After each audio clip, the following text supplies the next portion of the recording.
Hello guys, welcome back to my YouTube channel. This is the second video that I upload. Since in the first video, I didn't do an introduction, so I will introduce myself. I'm Resti Rosinta Rajawila. I'm a student in the second semester of English Education Study Program at Akta Wacana Christian University. In this video, I will tell you a little about favorite movie. Uh, Talking about movie, of course, we all have a movie that we really like. I also have favorite movie. Uh, there are three films that I really like. Okay, now I will tell you about it. Okay, let's start from number three. And number three, with the title The Pursuit of Happiness. The Pursuit of Happiness. The film begins in 1981 in San Francisco, California.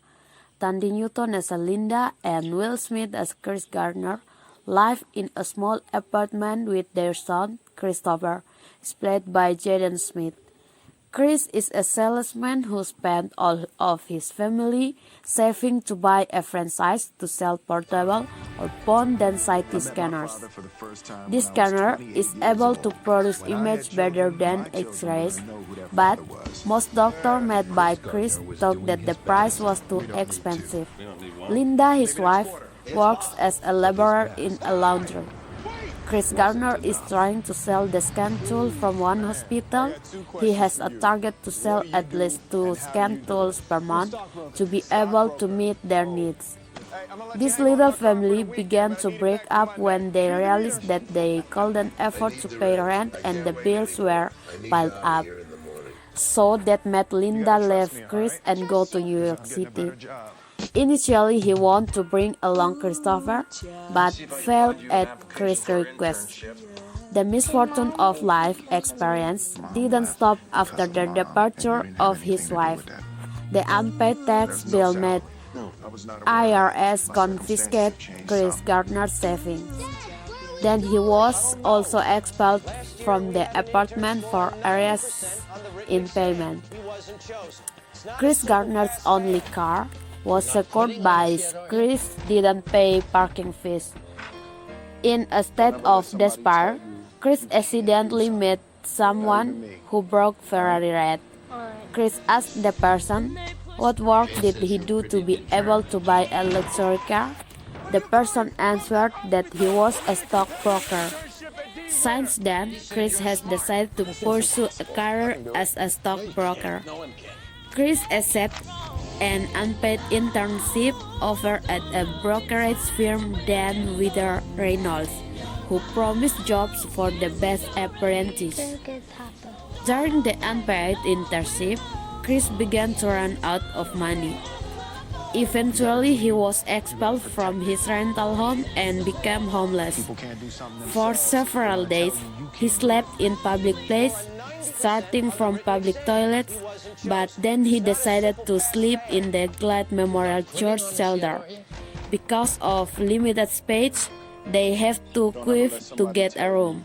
Sometimes they succeed, sometimes they fail, and they are forced to sleep outside.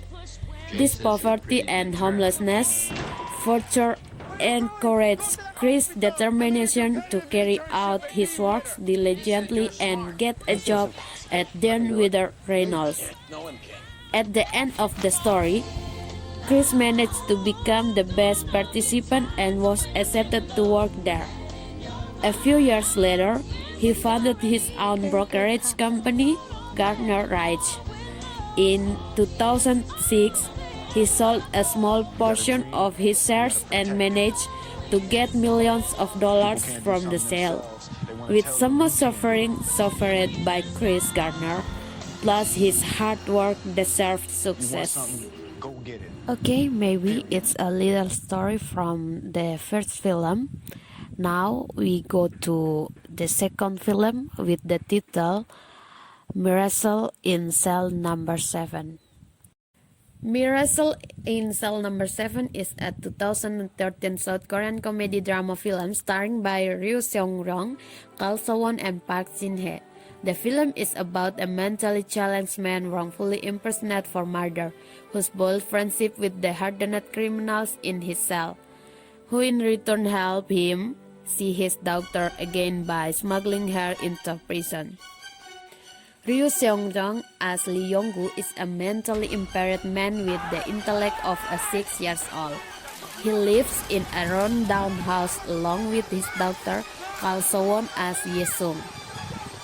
One day he gets into a physical alternation with the police commissioner, who has just purchased the last Sailor Moon backpack for his daughter, a gift Yong-gu was saving up to buy for Ye-sung.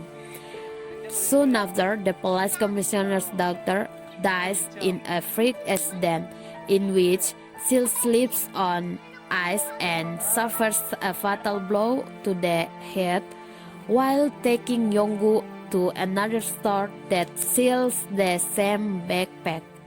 When Yong-gu tries to resuscitate her, a bystander mistakenly thinks he is molesting her. Yong-gu is falsely accused of the abduction, murder, and rape of a minor. Police quickly take advantage of his disability and force him to confess to the crimes while ignoring exoneration evidence. Yong-gu is imprisoned and assigned to cell number 7, the harshest cell in maximum security prison. The other men in the cell, led by gang leader So Yang-ho, initially don't take kindly to Yong-gu after reading in his file that he murdered and molested a child. When Yong-gu saves Yang-ho from being fatally stabbed by a rival gang leader, Yang-ho repays the favor, smuggling Ye-sung into cell number 7. The cell's inmates slowly befriend Yong-gu and believe he is a good man who just happened to be in the wrong place at the wrong time. They help Yong-gu rehearse what to say at his trial.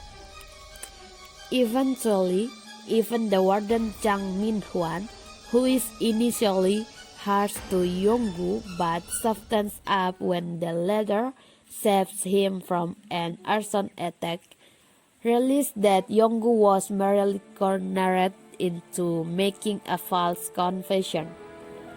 He takes custody of Ye-sung and allows her to visit her father every afternoon. The police commissioner, however, threatens to harm Ye-sung if Yong-gu doesn't confess his crime during his trial. Yong-gu ultimately goes to sacrifice himself by pleading guilty and getting the death sentence. His execution date of December 23 coincides with Ye-sung's birthday. Before the date, Yong-gu's fellow inmates work on a hot air balloon and force Yong-gu and Ye-sung to board it in order to try and let them escape from the prison. A raid goes on. They try to stop the police from recapturing Yong-gu, but ultimately fails because of a rope connected to the hot air balloon being caught in a barbed wire. Later on, Yong-gu is finally executed. A few years after Yong-gu's execution, Ye-sung, who has been formally adopted by Min-hwan, has become a lawyer. She gathers her father's former inmates, all of whom have been released, to testify at her late father's retrial, which resulted in his acquittal. She visits cell number 7 and reminisces about their hot air balloon trip.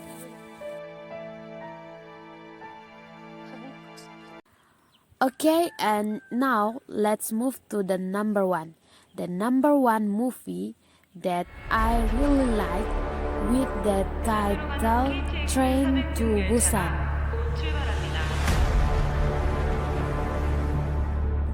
Train to Busan is a 2016 South Korean action horror film directed by Yeon Sang-ho and starring by Gong Yoo as a Seo-woo, Jung Yoo-mi as Sung-kyung, Kim Soo-an as Soo-an, and Ma Dong-seok as Sang-hwa. The film mostly takes place on a train to Busan as a zombie apocalypse suddenly breaks out in the country and threatens the safety of the passengers.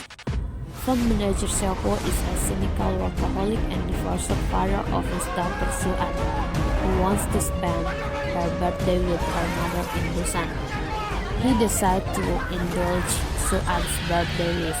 The next day, they board the KTX at Seoul Station and rode to Busan. Other passengers include Sang-hwa and his pregnant wife Seong-kyung. Yeon-suk, a high school baseball team, including Young-guk and his cheerleader girlfriend Jin-hye. Other sister In-gil and Jong-gil, and a traumatized homeless stowaway hiding the bedroom. As the train departs, an ill young man runs into the train and she turns into a zombie and attacks a train attendant, who also turns. The infection spreads rapidly throughout the train. The military established a quarantine zone near Busan, to which the conductor sets a course. Seo-woo, Sang-hwa, and Young-guk, who have become separate from their loved ones, fight their way to where Soo-an and Sung-kyung are hiding with In-gil, the homeless man. Once regrouped, they strangely truck the zombie horde to the front train car, where the rest of the passengers are sheltered. At the prompting of Yeon-suk, the passenger prevent the survivor from entering, fearing that they are infected. Sang-hwa sacrifices himself to give the other time to force open the door and enter the car, but In-gil also does not make it. Yeon-suk and the passengers demand that the survivors isolate themselves in the front vestibule. However, Jong-gil, disgusted at the passengers and despairing for the loss of her sister, deliberately opens the door and allows the zombies to enter and kill the rest of the car's passengers. Yeon-suk and the train attendants escape by hiding in the bathroom. Yeon-suk escapes after pushing the attendant into the zombies, then later does the same with Jin-hye when they run into each other on the tracks. Young-guk stays with Jin-hye until she turns and kills him. The rest of the group is trapped again by falling debris. The homeless man sacrifices himself to buy time for Seo-woo to clear the debris and Soo-an and Sung-kyung to escape into the new locomotive. After fighting off zombies hanging into the locomotive, they encounter Yeon-suk, who is on the verge of turning into a zombie and is begging for help. He was bitten when the conductor saved him. Seo-woo managed to throw him off but is bitten. He puts Soo-an and Sung-kyung inside the engine room, teaches Sung-kyung how to operate the train, and says goodbye to his daughter before throwing himself off the locomotive. Due to another train blockage, Soo-an and Sung-kyung are forced to stop the train at a tunnel just prior to Busan. The two exit the train and continue following the tracks on foot through the tunnel. Snipers are stationed on the other side of the tunnel and are prepared to shoot at what they believe to be zombies, but they lower their weapons when they hear Suan singing Aloha Oe.